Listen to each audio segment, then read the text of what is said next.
ও ইসরাফিল তোমার বাঁশি বাজাও। ইসরাফিল সঙ্গে সঙ্গে তার বাঁশিটা বাজায় দিবে। ঘোষণা কার?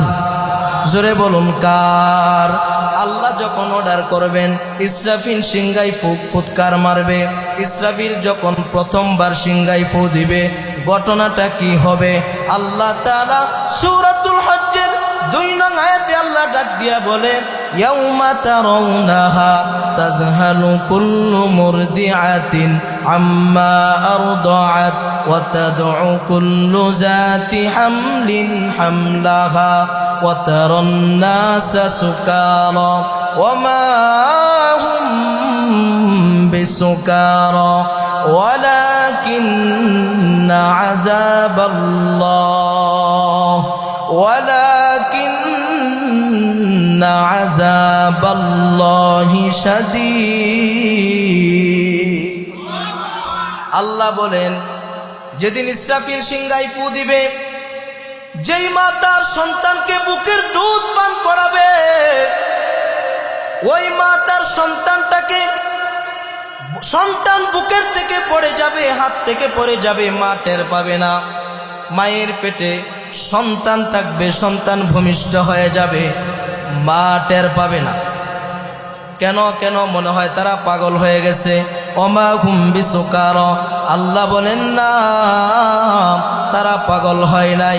তাদের এই অবস্থা কেন হলো? ওয়ালাকিন্না আযাবাল্লাহি শাদীদ, একমাত্র আল্লাহর আযাবের ভয়, একমাত্র আল্লাহর আযাবের ভয়। আল্লাহ তাআলা বলেন ইসরাফিলকে যখন অর্ডার করবেন, ইসরাফিল সর্বপ্রথম তার বাঁশির মধ্যে ফু দিবেন একটা। জোরে কোন কয়টা? একটা ফু যখন দিবেন অবস্থাটা কি হবে?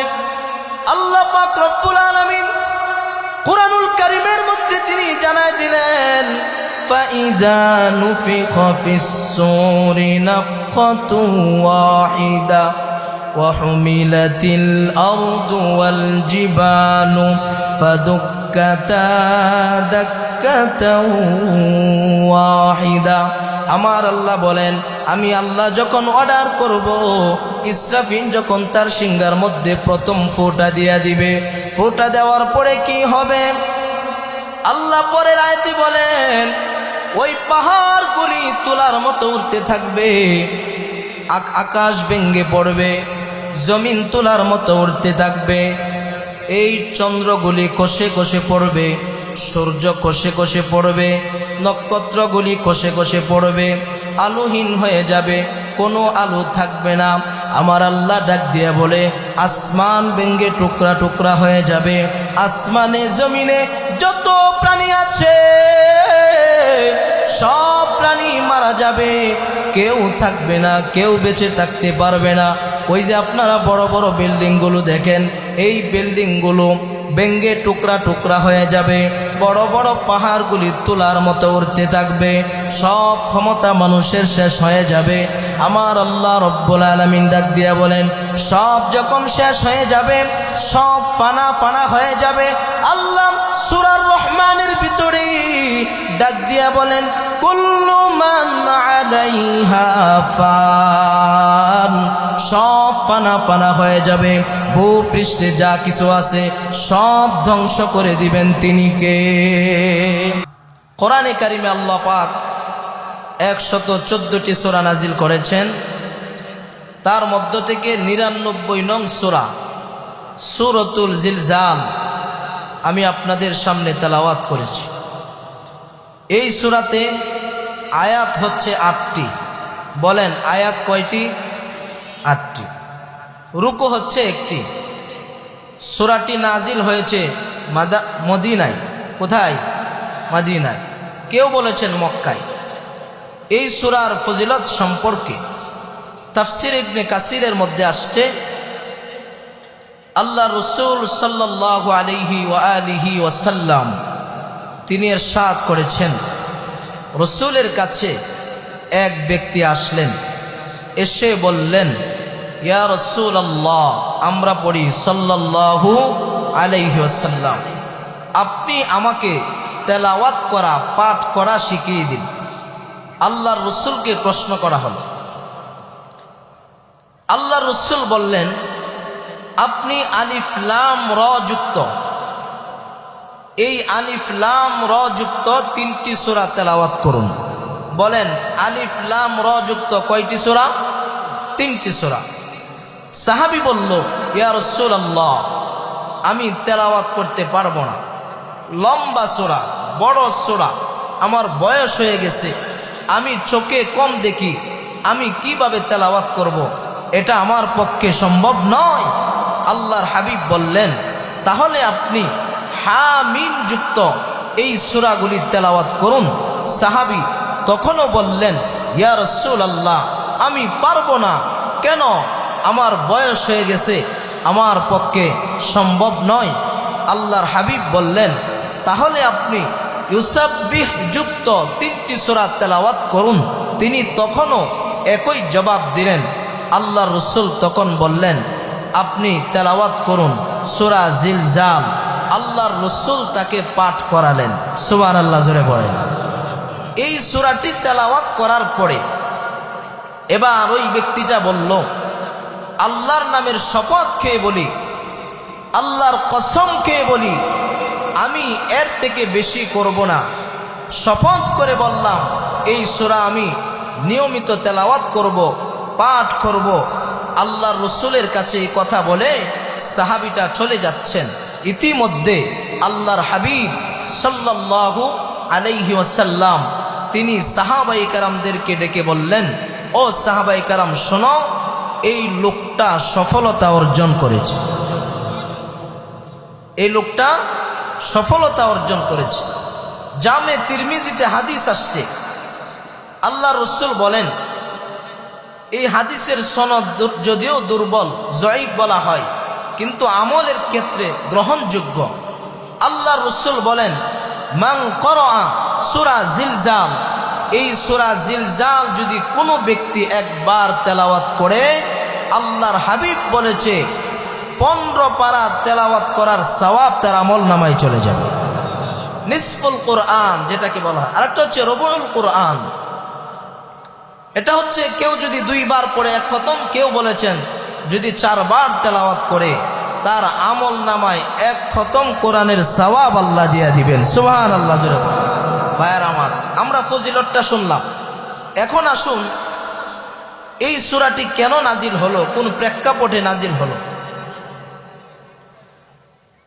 আল্লাহর রাসূলের কাছে বেঈমানরা প্রশ্ন করত, এ মুহাম্মদ, আপনি তো কিয়ামতের কথা বলেন, আপনি তো বলেন সিংহায় ফু দেওয়া হবে, কিয়ামত হবে, কিয়ামত হয় না কেন, এটা কবে হবে? বারবার আল্লাহর রাসূলকে প্রশ্ন করা হয়। তখন আল্লাহ রাব্বুল আলামিন আমার এই তেলাওয়াতকৃত সূরাটা আল্লাহ তখন নাজিল করলেন। আল্লাহ নাজিল করলেন। দেখেন, সূরার নাম হলো সূরা জিলজাল। আমার সাথে একবার বলেন, সূরার নাম কি? আবারও বলেন, নাম কি? মুখস্থ করতে হবে বয়ান, একেবারে ঠোঁটস্থ মুখস্থ হয়ে যাবে ইনশাআল্লাহ। সূরার নাম হলো সূরা জিলজাল। জিলজাল অর্থ হচ্ছে ভূকম্প বা ভূমিকম্প। কি? ভূকম্প বা ভূমিকম্প। এই যে কয়দিন আগে ভূমিকম্প গেল, আল্লাহর ক্ষমতা আল্লাহ দেখাইছে। কথা ঠিক না বে ঠিক? আল্লাহর যে কি ক্ষমতা!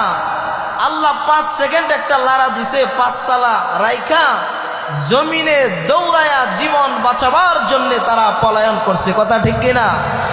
পলায়ন করছে। এই ভূকম্পন কেন হয়, ভূমিকম্প কেন হয়? এটা তো হলো কিয়ামতের আগে কিছু হচ্ছে। আল্লাহ বড় একটা কম্পন আমাদেরকে দেখাবেন, এই সূরাতে বিস্তারিত আলোচনা আল্লাহ করেছেন। দেখেন, এই যে সমাজের মধ্যে ভূমিকম্প হচ্ছে, কি কারণ? আজকে আমি জুমাতে এই ভূমিকম্প কেন হয় এই বিষয়টা নিয়ে কথা বলেছি। ভূমিকম্প হওয়ার বড় বড় 4টা গুনাহ আছে। বলেন, ভূমিকম্প হওয়ার বড় বড় গুনাহ কয়টা? 4টা। 1 নাম্বার হচ্ছে, সমাজের মধ্যে যখন মদ পান করনেওয়ালা ব্যক্তি বেড়ে যায়, আল্লাহ পাক তখন ভূমিকম্প দেয়। আমি শুধু একটু টাচ দিয়ে যাচ্ছি, আমার আলোচনায় ঢুকতে হবে। বুঝে থাকলে বলেন, সমাজের মধ্যে মদ পান করনেওয়ালা, নিশা পান করনেওয়ালা ব্যক্তি বেড়ে গেলে আল্লাহ কি দেন? ভূমিকম্প দেন। তাহলে আমরা বুঝতে পারি এই সমাজের মধ্যে যদি আমরা তাকায় থাকি, যুবক থেকে শুরু করে টাকাওয়ালা থেকে শুরু করে আমরা যদি তাকায় দেখি, দেখতে পারি যত টাকা তত নিশার সাথে জড়িত, যত টাকা তত মদের সাথেই জড়িত। কথা কোন ঠিক না বেঠিক? এই জন্য ভূমিকম্প হচ্ছে যারা মদ পান করে। সহিহ মুসলিম শরীফে এক হাদিস আসছে, আল্লাহ রসুল বলে যারা মদ পান করে, নিশা পান করে, আব্দুল্লাহ ইবনে ওমর বলে আল্লাহ রসুল বলেছেন মদ পান করনেওয়ালা ব্যক্তির 40 দিন পর্যন্ত কোনো ইবাদত আল্লাহর কাছে কবুল হয় না। নাউজুবিল্লাহ, জোরে বলেন। কতদিন? 40 দিন। 40 দিনের ভিতরে যদি সে মারা যায়, ঈমান ছাড়া সে মারা যাবে। আর ঈমান ছাড়া মারা গেলে সে কোথায় যাবে? জাহান্নামে। 2 নাম্বার, ভূমিকম্প কেন হয়? সমাজের মধ্যে যদি জিনা বেড়ে যায়। এখন বলেন সমাজের মধ্যে জিনা বেবিচার কম না বেশি? বেশি। 3 নাম্বার, সমাজের মধ্যে যদি গান বাজনা বেড়ে যায়। কোরআনে আছে ওমিনান নাসি মান ইয়াশতারি লাহওয়াল হাদিস লিয়ুদিল্লা আন সাবিলিল্লাহ। আল্লাহ বলছেন লাহওয়াল হাদিসের ব্যাখ্যায় মুফাসসিরিনে কেরাম বলে রাসূলের একজন সাহাবায়ে কেরামদের মধ্যে সবচাইতে বড় মুফাসসির, যার নাম হলো আব্দুল্লাহ ইবনে আব্বাস রাদিয়াল্লাহু তাআলা আনহু। আরেকজন সাহাবীর নাম হলো ইবনে মাসউদ রাদিয়াল্লাহু তাআলা আনহু। আব্দুল্লাহ ইবনে আব্বাস বলেছেন লাহওয়াল হাদিসের ব্যাখ্যায় যেই গবেষণা আসে সেটা হলো গান বাজনা। আব্দুল্লাহ ইবনে মাসউদ আল্লাহর নামের কসম খেয়ে বলেছেন, আল্লাহর শপথ খেয়ে বলি ভূমিকম্প এই কারণে হয়। লাহওয়াল হাদিসের ব্যাখ্যায় তিনি বলেছেন গায়িকাদের কণ্ঠ এবং বাদ্যযন্ত্রের কারণে আল্লাহ এই সমাজের মধ্যে ভূমিকম্প দেয়। জোরে কোন নাউজুবিল্লাহ। এখন বলেন গান এই সমাজে আছে না নাই? কথা কোন আছে না নাই? একটু টাকাওয়ালা হইলে মেয়ের বিয়াতে গান বাজাইতে হয়, মদ পান করতে হয়, আছে না না? এরকম একটু টাকা হইলেই। আর এই যে গান নিয়ে কি শুরু হয়েছে সমাজের মধ্যে? বাউলরা গান গাইতেছে, রসুলের নামে কটূক্তি করতেছে। কথা কোন ঠিক কিনা? রসুলের নামে কটূক্তি করতেছে। আবুল সরকারকে দেখলাম, তিনি বলল কুল আউযু বিরাব্বিন নাসে মালিকিন নাসে ইলাহিন নাস। এই কোরআনের মধ্যে, এই সূরার মধ্যে নাকি আল্লাহ তাআলা নাচতে কইছে। নাউজুবিল্লাহ, জোরে বলেন। ও মুসলমান, আমি বলতে চাই যারা নাকি আল্লাহর কোরআনের আয়াত দিয়া তাফসীরের নামে অপব্যাখ্যা করে, আয়াতের নামে কটূক্তি করে, সেই বান্দা আল্লাহর বিরুদ্ধে কথা বলে, যারা নাকি আমার আল্লাহর কোরআন নিয়ে কথা বলে, ইসলামের বিরুদ্ধে কথা বলে, তাদেরকে বেঁচে থাকার কোনো অধিকার নাই। আল্লাহর কোরআন নিয়ে কটূক্তি করলে প্রকাশ্যে ফাঁসির মঞ্চে ঝুলাইয়া দিতে হবে। আল্লাহর কোরআন নিয়ে কটূক্তি করা মানে কাকে নিয়ে কটূক্তি করা? আওয়াজ দিয়ে বলেন, এই জমিন কার? আসমান কার? হায়াত দিছেন কে? আমাদেরকে বাঁচায় রাখলেন কে? সব দিছে আল্লাহ।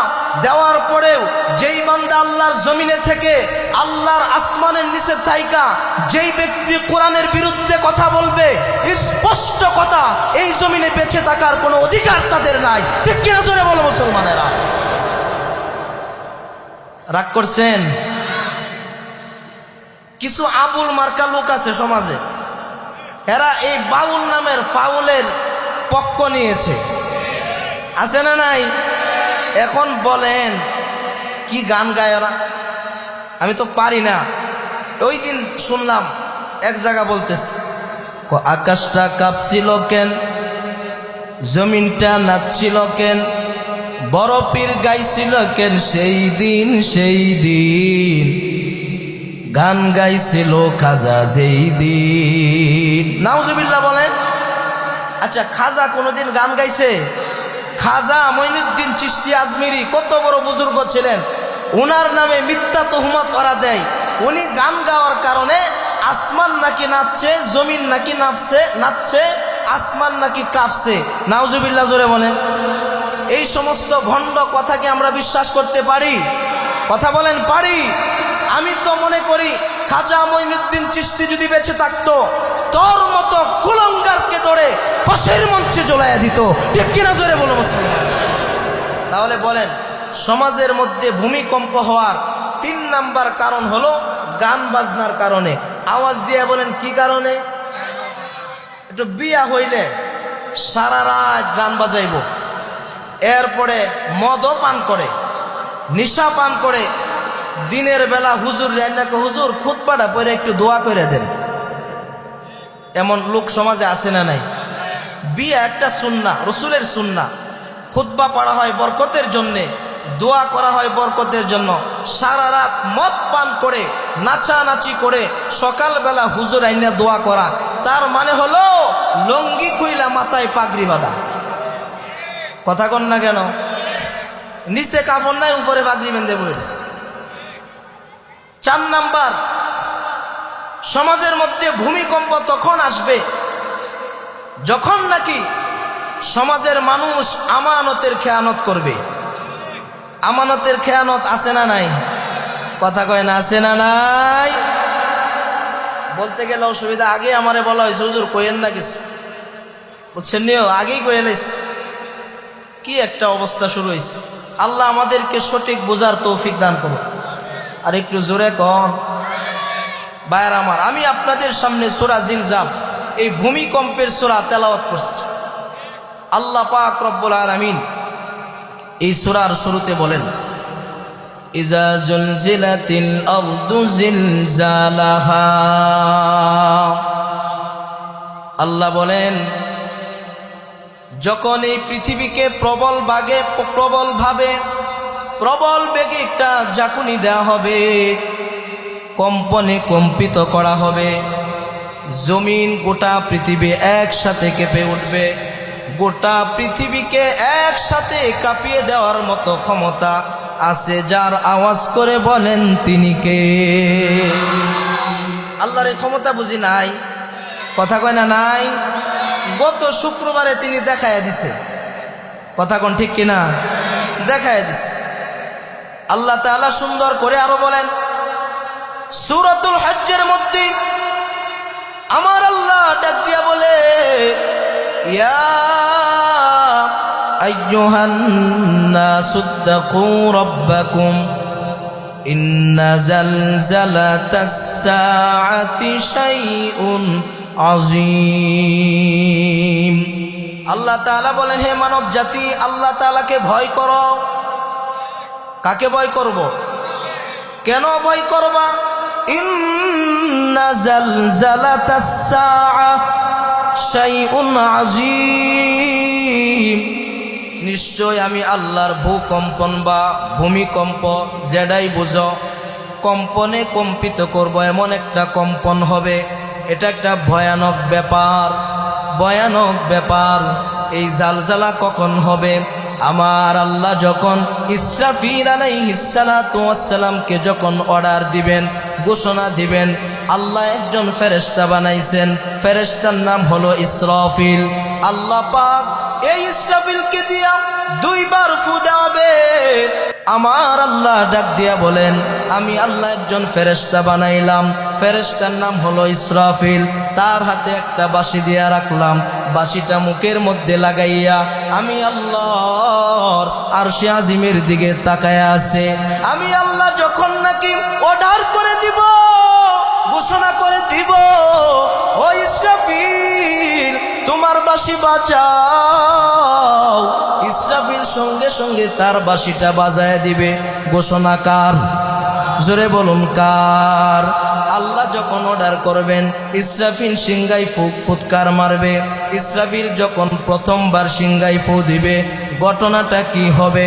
আল্লাহ তাআলা সূরাতুল হজ্জের 2 নং আয়াতে আল্লাহ ডাক দিয়া বলে, ইয়াউমা তারাউনাহা তাযহালু কুল্লু মুরদিআতিন আম্মা আরদাআত ওয়া তাদউ কুল্লু যাতি হামলিন হামলাহা ওয়া তারান নাসা সুকারা ওয়া মা হুম বিসুকারা ওয়ালাকিন্ন আযাবাল্লাহ ওয়ালাকিন্না আযাবাল্লাহি শাদীদ। আল্লাহ বলেন, যেদিন ইসরাফিল সিংহায় ফু দিবে, যেই মা তার সন্তানকে বুকের দুধ পান করাবে, ওই মা তার সন্তানটাকে, সন্তান বুকের থেকে পড়ে যাবে, হাত থেকে পড়ে যাবে, মা টের পাবে না। মায়ের পেটে সন্তান থাকবে, সন্তান ভূমিষ্ঠ হয়ে যাবে, মা টের পাবে না। কেন কেন মনে হয় তারা পাগল হয়ে গেছে। ওমা হুম বিসুকারা, আল্লাহ বলেন না, তারা পাগল হয় নাই। তাদের এই অবস্থা কেন হলো? ওয়ালাকিন্না আযাবাল্লাহি শাদীদ, একমাত্র আল্লাহর আযাবের ভয়, একমাত্র আল্লাহর আযাবের ভয়। আল্লাহ তাআলা বলেন, ইসরাফিলকে যখন অর্ডার করবেন, ইসরাফিল সর্বপ্রথম তার বাঁশির মধ্যে ফু দিবেন একটা। জোরে কোন কয়টা? একটা ফু যখন দিবেন অবস্থাটা কি হবে? আল্লাহ পাক রব্বুল আলামিন কুরআনুল কারীমের মধ্যে তিনি জানায় দিলেন, ফাইজা নুফিখা ফিস-সূরি নাফখাতু ওয়াহিদা ওয়া হুমিলাতিল আরদু ওয়াল জিবালু ফাদুক্কাতা দাক্কাতাও ওয়াহিদা। আমার আল্লাহ বলেন, আমি আল্লাহ যখন অর্ডার করব, ইসরাফিল যখন তার সিংহার মধ্যে প্রথম ফোঁটা দিয়া দিবে, ফোঁটা দেওয়ার পরে কি হবে? আল্লাহ পরের আয়াতে বলেন, ওই পাহাড়গুলি তুলার মতো উঠতে থাকবে, আকাশ ভেঙে পড়বে, জমিন তুলার মতো উঠতে থাকবে, এই চন্দ্রগুলি কষে কষে পড়বে, সূর্য কষে কষে পড়বে, নক্ষত্রগুলি কষে কষে পড়বে, আলোহীন হয়ে যাবে, কোনো আলো থাকবে না। আমার আল্লাহ ডাক দিয়ে বলে, আসমান ভেঙে টুকরা টুকরা হয়ে যাবে, আসমানে জমিনে যত প্রাণী আছে সব প্রাণী মারা যাবে, কেউ থাকবে না, কেউ বেঁচে থাকতে পারবে না। ওই যে আপনারা বড় বড় বিল্ডিংগুলো দেখেন, এই বিল্ডিংগুলো ভেঙে টুকরা টুকরা হয়ে যাবে, বড় বড় পাহাড়গুলি তোলার মতো উঠতে থাকবে, সব ক্ষমতা মানুষের শেষ হয়ে যাবে। আমার আল্লাহ রব্বুল আলামিন ডাক দিয়া বলেন, সব যখন শেষ হয়ে যাবে, সব ফানা ফানা হয়ে যাবে, আল্লাহ সূরা রহমানের ভিতরে ডাক দিয়া বলেন, কুল্লু মান আলাইহা ফান, সব ফানা ফানা হয়ে যাবে, ভূপৃষ্ঠে যা কিছু আছে সব ধ্বংস করে দিবেন তিনি কে? আল্লাহ সব ধ্বংস করে দিবেন। ধ্বংস হয়ে যাওয়ার পরে আল্লাহ বলেন, ওই সময় কেউ নাই, কেউ নাই, আসমানে জমিনে কেউ নাই, কেউ থাকবে না। আল্লাহ বলেন, কে থাকবে জাননি? ওয়ায়াবকা ওয়াজহু রাব্বিকা যুল জালালি ওয়াল ইকরাম। আল্লাহু আকবার। আওয়াজ করে বলেন, থাকবেন কে? জোরে বলুন, কে? আল্লাহর কোনো ক্ষয় আছে? কোনো লয় আছে? ক্ষমতার মালিক তিনি কে? আল্লাহ এর পরে ডাক দিয়া বলবে, সব ফানা ফানা হয়ে যাবে, জমিনে কেউ নাই, আসমানেও কেউ নাই, কেউ নাই, সব মারা যাওয়ার পরে, সব ধ্বংস হয়ে যাওয়ার পরে আমার দয়াময় মালিক আল্লাহ তখন আওয়াজ দিবেন, ইয়া দুনিয়া আইনা ইমারুকি, ও দুনিয়া বলতো দেখি তোর মধ্যে থাকা বড় বড় বিল্ডিংগুলি আজকে কোথায় গেল? এ দুনিয়া আইনা জাব্বারিন, তোর ভিতরে থাকা ক্ষমতাওয়ালার আজকে কোথায়? কারো কোনো আওয়াজ নাই, কারো কোনো শব্দ নাই, কেউ কথা বলতে পারবে না। এই যে বিল্ডিং, আসমান জমিন সব ক্ষমতা শেষ করে দিবেন, শুধুমাত্র বাকি থাকবেন তিনি কে? আল্লাহ বাকি থাকবেন। আমার আল্লাহ বলবেন, ও জুলুম করনেওয়ালারা, ও জুলুমকারীরা, তোর আজকে কোথায়? আয় আয় দিহি দ্বারা কথা ক। কারো কোনো ক্ষমতা থাকবে না। আমার আল্লাহ তখন একটা আওয়াজ দিবেন, লিমানিল মুলকুল ইয়াউম, আজকে দিনের রাজত্ব কার? এই যে আপনারা বলছেন আল্লাহর, ওই দিন কথা বলার মতো কেউ নাই, কেউ কথা বলবে না, কারণ সব শেষ হয়ে যাবে, সব মারা যাবে। আল্লাহ যেদিন নিজেই আওয়াজ দিবেন, আল্লাহ সেদিন নিজেই বলবেন, লিল্লাহিল ওয়াহিদিল কাহ্হার, আজকে দিনের রাজত্ব একমাত্র যার। ইমানি আওয়াজে বলেন তিনি কে? ওই দিন আল্লাহ বলবে, আজকে দিনের রাজত্ব একমাত্র আমি আল্লাহ। সুবহানাল্লাহ পড়বেন না? আল্লাহ সেই কথাটা, এই যে ক্ষমতার মালিক, রাজত্বের মালিক একমাত্র আমার আল্লাহ, এই কথাটা আমার আল্লাহ কোরআন কারীমের সূরা মুলকের শুরুতে বলেন। আল্লাহ বলেন, তাবারাকাল্লাযী বিয়াদিহিল মুলকু ওয়া হুয়া আলা কুল্লি শাইইন কাদির। ও মুসলমান, আবার একটু বলেন তো দেখি, ক্ষমতার মালিক কে? কয়েকদিনের ক্ষমতা পাওয়ার পরে তুমি তো মনে করো আমার মতো ক্ষমতা তোর কেউ নাই। আল্লাহ কয়, তোর চাইতে বড় ক্ষমতাধরদেরকে আমি আল্লাহ ধরে ধরে ধরে ধরে আমি আল্লাহ পানির মধ্যে ঢুকাইয়া, পানি খাওয়াইয়া খাওয়াইয়া দুনিয়া থেকে বিদায় করেছে। তোর মতো ক্ষমতাধরদেরকে জুতা দিয়া বাইরিতে বাইরিতে আমি আল্লাহ জমিন থেকে বিদায় করে দিছি। আসতে বলেন কেন, জোরে কোন? আরে আল্লাহ আরো কত কিছু দেখাইলো, আল্লাহ তো আরো কত কিছু আমাদেরকে দেখাচ্ছে। আল্লাহ বলেন, ইজা জুলজিলাতিল আরদু জিলজালাহা, তাহলে বলেন তো দেখি, ফু গেল কয়টা? একটা। ওই যে ভূকম্পন, গোটা পৃথিবী যিনি একসাথে কাঁপিয়ে দিবেন, আল্লাহ সেদিন কাঁপিয়ে দিবেন ইসরাফিলের এক ফুৎকারের মাধ্যমে। আল্লাহ দ্বিতীয় আয়াতে বলেন, ওয়া আখরাজাতিল আরদু আসকালাহা ওয়া ক্বালাল ইনসানু মা লাহা। আল্লাহ বলেন, 2 নম্বর আয়াতে আল্লাহ বলেন, আল্লাহ যখন আবার ইসরাফিলকে অর্ডার করবেন, ও ইসরাফিল তোমার বাঁশিটা বাজাও, আল্লাহ বলে, ওয়া আখরাজাতিল আরদু আসকালাহা, তখন এই জমিন তার ভিতর থেকে যা কিছু আছে সব কিছু বের করে দিবে। জমিনের নিচে যা কিছু আছে সব বের করে দিবে। এই আয়াতের তাফসিরে, এই আয়াতের ব্যাখ্যায় মুফাসসিরিনে কেরাম 3টা কথা উল্লেখ করেছেন। জোরে কোন কয়টা? 3টা। 3টা ঢোকার আগে এখানে একটা প্রশ্ন রয়ে গেছে, হুজুর আপনি তো বলেছেন ইসরাফিল যখন প্রথমবার সিংগাই ফু দিল, আসমানে সব মারা গেল, জমিনেও সব মারা গেল, তাহলে তো ইসরাফিলও মারা গেল, মিকাইলও মারা গেল, জিব্রাইলও মারা গেল, আবার ফুটা দিল কোত্থেকে? প্রশ্ন আছে না নাই? ভাইরা আমার, আল্লাহ বলেন, জিব্রাইল, মিকাইল, ইসরাফিল, মালাকুল মউত আজরাইল, আমি আল্লাহ তাদেরকে আবার জীবিত করব। ইসরাফিলকে কেন জীবিত করবেন?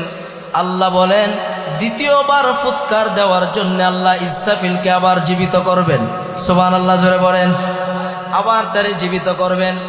এবার ইসরাফিল তার হাতের বাঁশি দিয়া এমন এক বাঁশি, এমন এক সিংহা নিয়ে ইসরাফিল দাঁড়ায় আছে। আল্লাহ তার হাতে এমন একটা বাঁশি দিলেন, যেই বাঁশিটার মধ্যে ছিদ্র আছে 11টা। জোরে কোন কয়টা? 11টা ছিদ্র আছে। আল্লাহ বলেন, ও এক একটা ছিদ্র দিয়া এই গোটা পৃথিবী বারবার আসা যাওয়া করতে পারবে। সুবহানাল্লাহ জোরে বলেন।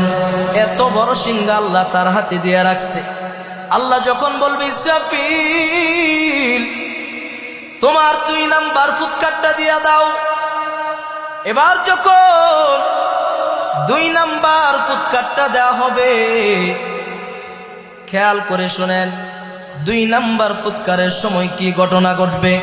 আল্লাহ বলছেন ওয়া আখরাজাতিল আরদু আসকালাহা। 2 নাম্বার ফু দেওয়ার পরে জমিনের ভিতরে যা কিছু আছে সব জমিনের উপরে বের করে দিবেন। মুফাসসিরিনে কেরামে আয়াতের তাফসীরে 3টা কথা উল্লেখ করেছেন। 1 নাম্বার কথা হলো মাটির নিচে যত মুসলমান নরনারী, কাফের, খ্রিস্টান, বৌদ্ধ, নাসারা যত মানুষ মারা গেছে সব মানুষকে আল্লাহ জমিন থেকে উঠাবেন। সুবহানাল্লাহ কইবেন না? কি বলেন? আল্লাহর বুঝে ক্ষমতা নাই? কি বলেন? নাই। জমিনের ভিতর থেকে আল্লাহ উঠাবেন। মানুষগুলি উঠে কি করবে? ভাইরা আমার, দিলের কান লাগায় কথাগুলি শোনেন। মানুষগুলি কবর থেকে উঠে এবার সবাই হাসরের মাটির দিকে অগ্রসর হবে। হাসরের মাটি যাওয়ার পরে আল্লাহ এই মানুষগুলোকে আল্লাহ 2 ভাগে বিভক্ত করবেন। জোরে কোন কয় ভাগ? 2 ভাগ। একটা হলো ইমানদার আর একটা হলো বেঈমান।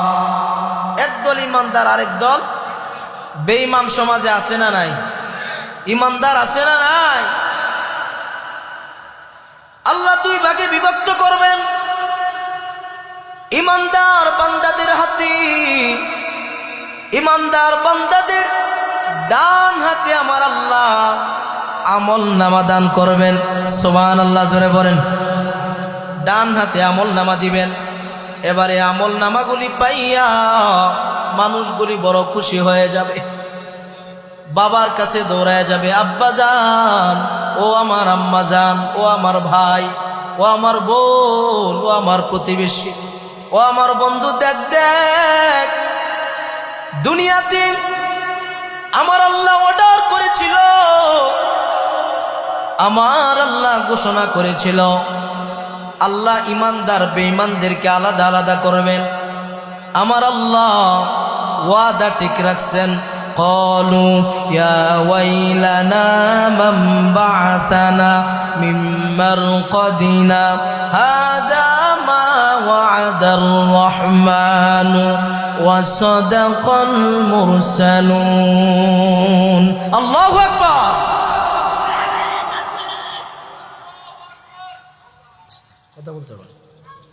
ওই দিন মানুষগুলি বলবে কবর থেকে ওঠার পরে হাযা মা ওয়াদার রহমান, আমাদের রহমান যিনি তিনি তো ওয়াদা করেছিলেন কিয়ামত হবে, কিয়ামতের দিনে মানুষকে কবর থেকে উঠানো হবে, ডান হাতে আমলনামা দেওয়া হবে, বেঈমানদেরকে বাম হাতে দেওয়া হবে। আল্লাহ ওয়াদা করেছেন ওয়াসাদাকাল মুরসালুন, নবীদের মাধ্যমে আমাদেরকে সুসংবাদ জানিয়ে দিয়েছিল। নবীর পরে সাহাবীরা এমন করতে করতে কিয়ামত পর্যন্ত নবীর ওয়ারিস উলামায়ে কেরাম আপনার আমার কানে কানে কথাগুলি তারা পৌঁছায় দিচ্ছে। কথা কোন ঠিক কিনা? পৌঁছায় দিচ্ছে। ডান হাতে যখন আল্লাহ আমলনামা দিবে, আত্মীয় স্বজন সবাইকে দেখাবার পরে সবাই বড় খুশি।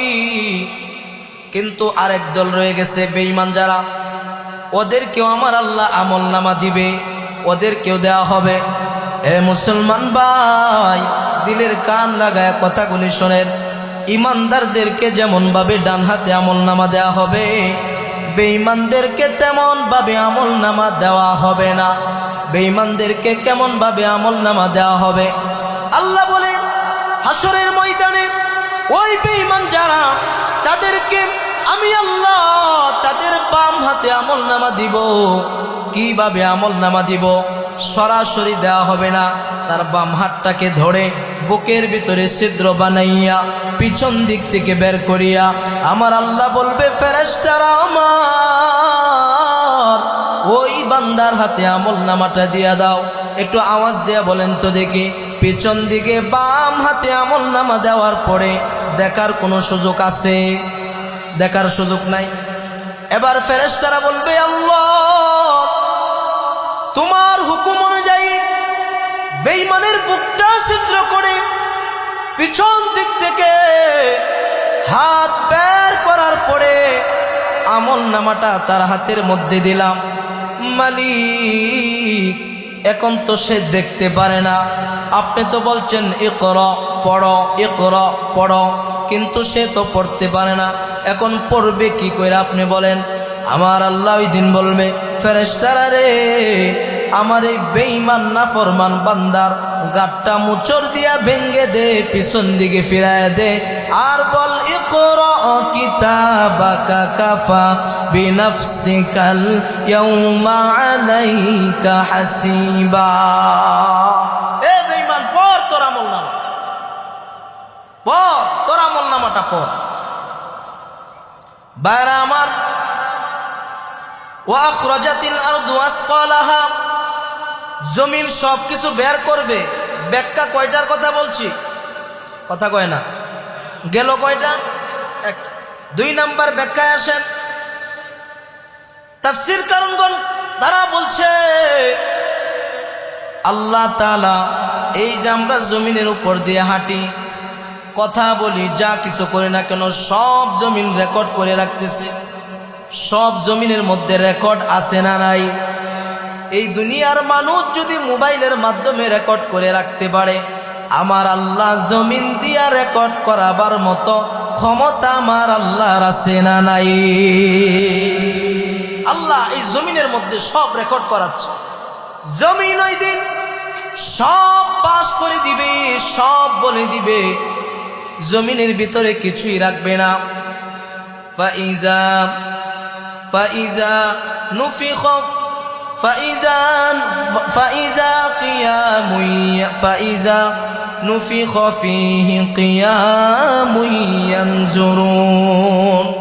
আল্লাহ বলবে তারা কিয়ামতের দিন সবকিছু দেখতে পাবে, ওই দিন সবকিছু দেখবে।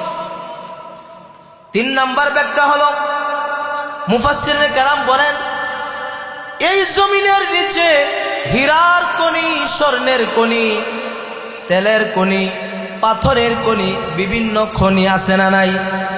হাশরের মাঠে আল্লাহ সব বের করে দিবেন। অথচ দেখেন এই সম্পদের জন্য আজকে কত মারামারি, হানাহানি, কাটাকাটি। বাবা সন্তান দেখতে পারে না, সন্তান মা বাবাকে দেখতে পারে না। সবাই জানেন সন্তান নেশা করবে টাকার জন্য, বারবার বাবাকে জ্বালাতন করার কারণে। ওই গাজীপুর, কালীগঞ্জ, জামালপুরের ঘটনা, বাবা কোড়াল দিয়া নিজের সন্তানকে নিজেই দুনিয়া থেকে বিদায় করে দিয়েছে।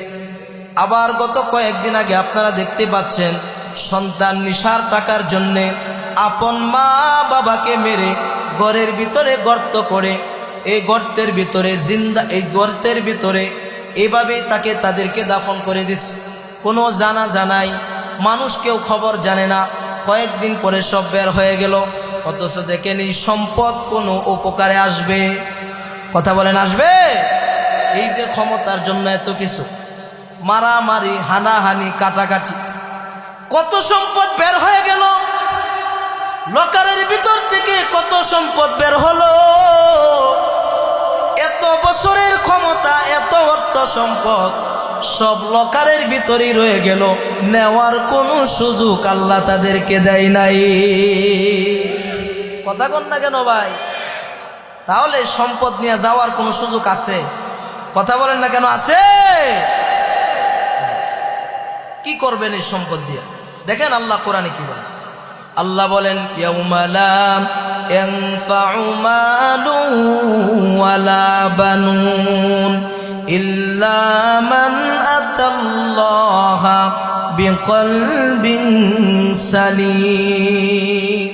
তোমার মাল, অর্থ, সম্পদ তোমার সাথে কিছুই যাবে না, যাবে শুধু পরিষ্কার একটা পবিত্র আত্মা শুধু তোমার সাথে যাবে। এই আত্মা যদি তোমার ভালো হয়, এই কলব যদি তোমার ভালো হয়, আল্লাহ তোমাকে জান্নাতের ব্যবস্থা করে দেবে। ভালো কলবের দরকার আছে না নাই? তাহলে যে বেটা মদ খায়, গাঞ্জা খায়, এবা খায়, বাবা খায়, আমানতের খেয়ানত করে, ওর কলব কি ভালো? ওর কলব কি জিন্দা না মরা? ওর কলব মরে গেছে। এই জন্য ঈমান অর্জন করতে হবে। কলব মরে গেছে ওদের। ভাইরা আমার, আল্লাহ বলে মাল অর্থ সম্পদ কিছুই তোমাদের সঙ্গে যাবে না, অথচ এই সন্তানদেরকে আল্লাহ কত সুন্দর অর্ডার করলেন, এই সন্তানের দল, সম্পদের জন্য মা বাবাকে হত্যা করিও না, অথচ তোমার এই মা বাবাই তোমার জান্নাত, তোমার মা বাবাই তোমার জাহান্নাম। আল্লাহ রাসূল বলেন হুমা জান্নাতুকা ওয়া নারুকা, তোমার মা বাবাই তোমার জান্নাত, তোমার মা বাবাই তোমার জাহান্নাম। এই জন্য এখানে যারা আসছেন, অনেক মানুষ আছে আব্বা আম্মারে কষ্ট দেন, অনেক যুবক ভাইয়েরা আছে মা বাবার সাথে খারাপ আচরণ করেন। ও ভাই বলেন তো দেখি, মা বাবার সাথে খারাপ আচরণ করা যাবে নি? কি বলেন, যাবে? অথচ মা বাবার কত দাম, কত দাম। ঘটনা মনে পড়ে গেল, বলবো?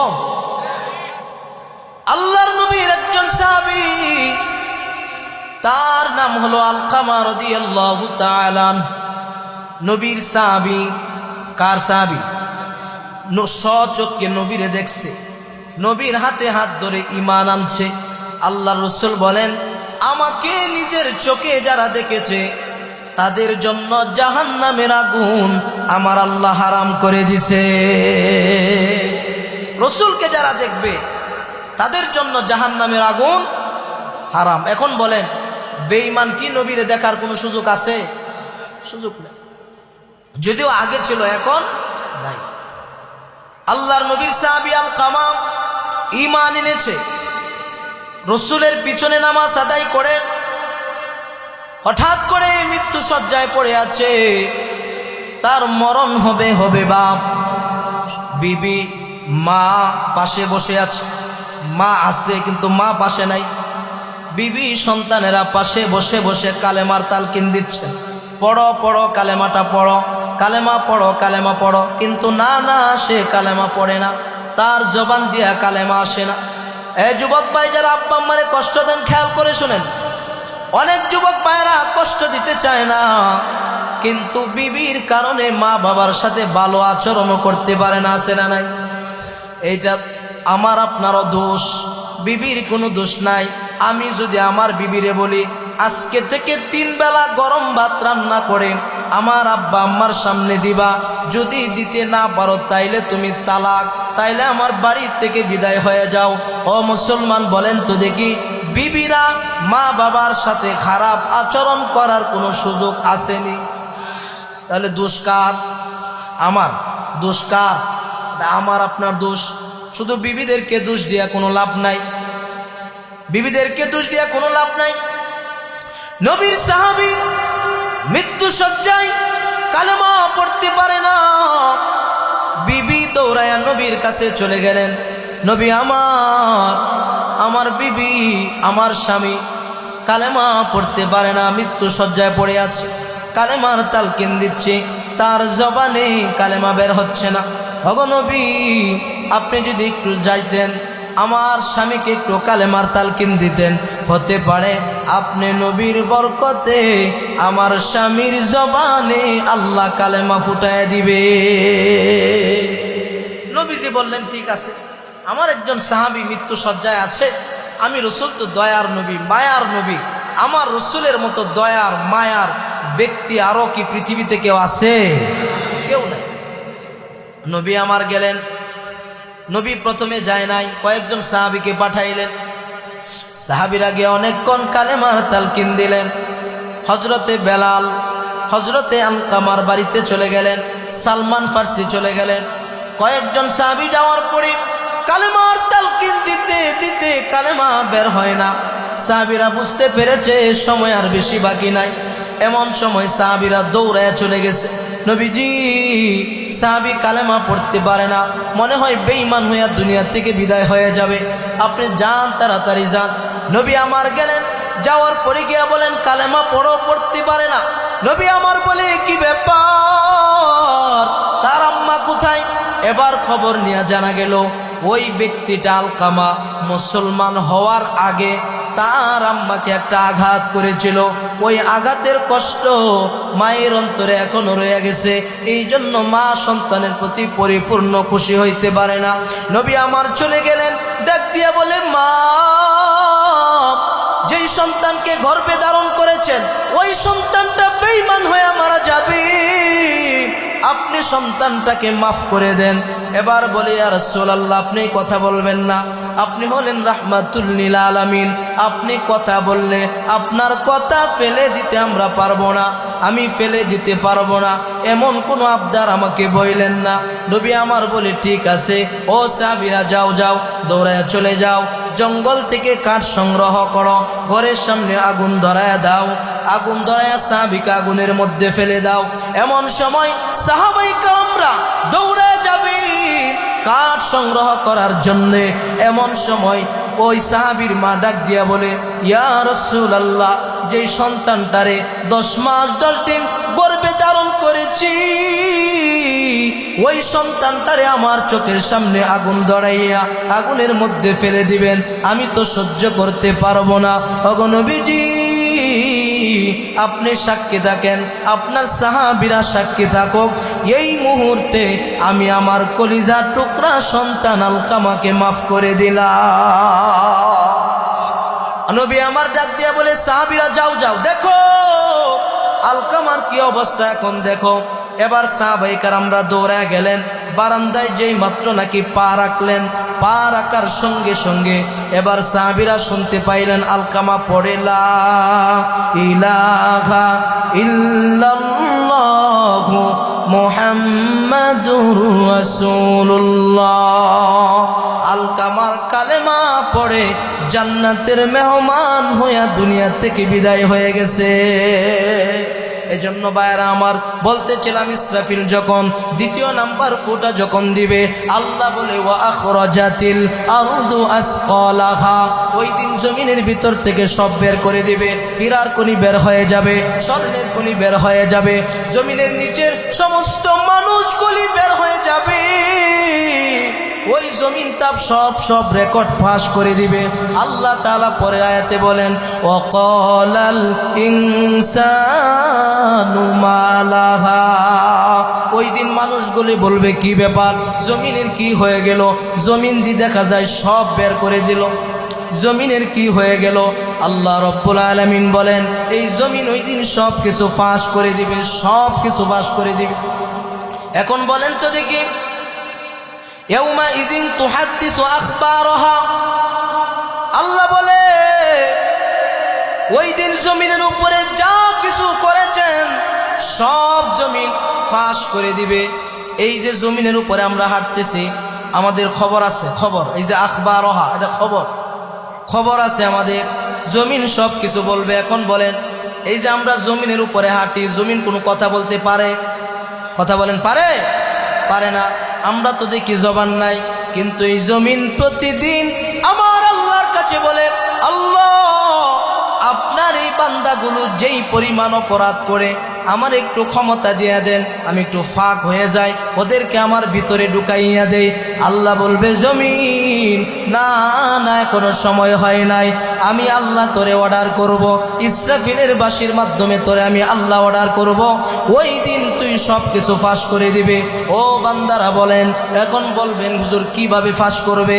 আল্লাহ রাব্বুল আলামিন কোরআনুল কারীমের মধ্যে জানায় দেন, আল ইয়াউমা নাখতিমু আলা আফওয়াহিহিম ওয়া তুকাল্লিমুনা আইদিহিম ওয়া তাশহাদু আরজুলুহুম বিমা কানু ইয়াকসিবুন। আল্লাহু আকবার। ওই দিন জমিন, আল্লাহ বলে, ও গোলাম, শোনো শোনো, ওই দিন তোমার জবান বন্ধ করে দেওয়া হবে। আমাদের জবান বন্ধ করে দিবেন কে? আল্লাহ আমাদের জবানকে বন্ধ করে দিবেন। আল্লাহ জমিনকে কথা বলার অর্ডার দিয়ে দিবেন। কোন জায়গা গিয়া মানুষকে খুন করেছিলেন, কোন আইনা করে আলেমদেরকে ঢুকাইছিলেন, কিভাবে নির্যাতন করেছিলেন, কোন জায়গার মধ্যে গিয়া চাঁদাবাজি করেছিলেন, কোন জায়গার মধ্যে গিয়া মানুষকে হত্যা করেছিলেন, কোনো কিছু লুকায় রাখার সুযোগ আসেনি। কথা বলেন, আছে? কোনো কিছু লুকায় রাখার সুযোগ নাই। আর ওই দিন জমিন সব কিছু বলবে, আপনারও বলা লাগবে না। আপনার আঙ্গুল কথা বলবে, আপনার কান কথা বলবে, আপনার চোখ কথা বলবে, অঙ্গ প্রত্যঙ্গ কথা বলবে, জমিন কথা বলবে। কোথায় গুনাহ করেছেন ওই জায়গাটা আমার আল্লাহর কাছে বলে দিবে, ও মালিক আপনার বান্দা ওই জায়গার মধ্যে অপরাধ করেছিল।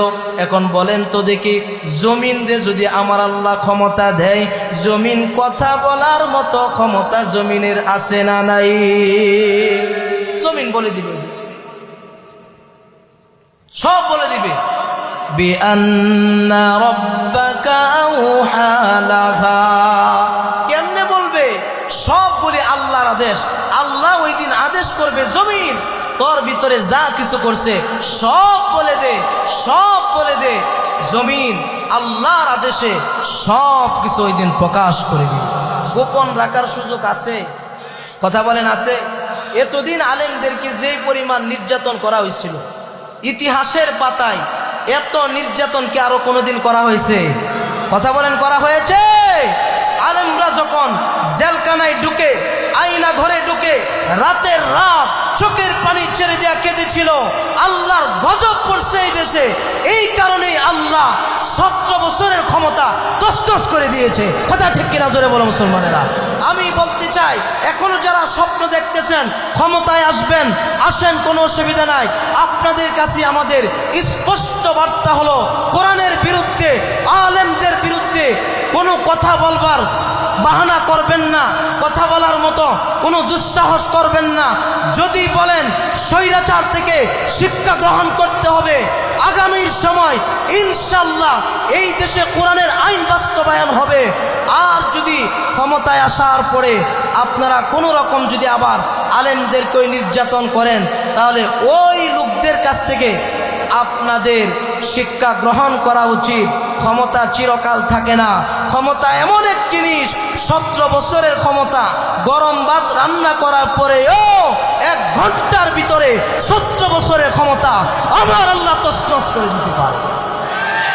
কথা কোন ঠিক কিনা? ওই জন্য ভাই, বাহাদুরি করার কোনো সুযোগ নেই। কোনো সুযোগ আছে? বলেন, সুযোগ আছে? আমি একটা উদাহরণ দিলাম। এখন আমি কিন্তু ফেরাউনের কথাও বলতে পারতাম, নমরুদের কথাও বলতে পারতাম, সাদ্দাদের কথাও বলতে পারতাম। ইতিহাসের পাতায় তারা আছে, কিয়ামত পর্যন্ত থাকবে। প্রমাণ হয়ে গেল, কোরআনের বিরুদ্ধে, নবীদের বিরুদ্ধে যারা কথা বলবে তাদেরই পরিণত হবে। কথা কোন ঠিক কিনা? আল্লাহ আমাদেরকে সঠিক বোঝার তৌফিক দান করুন।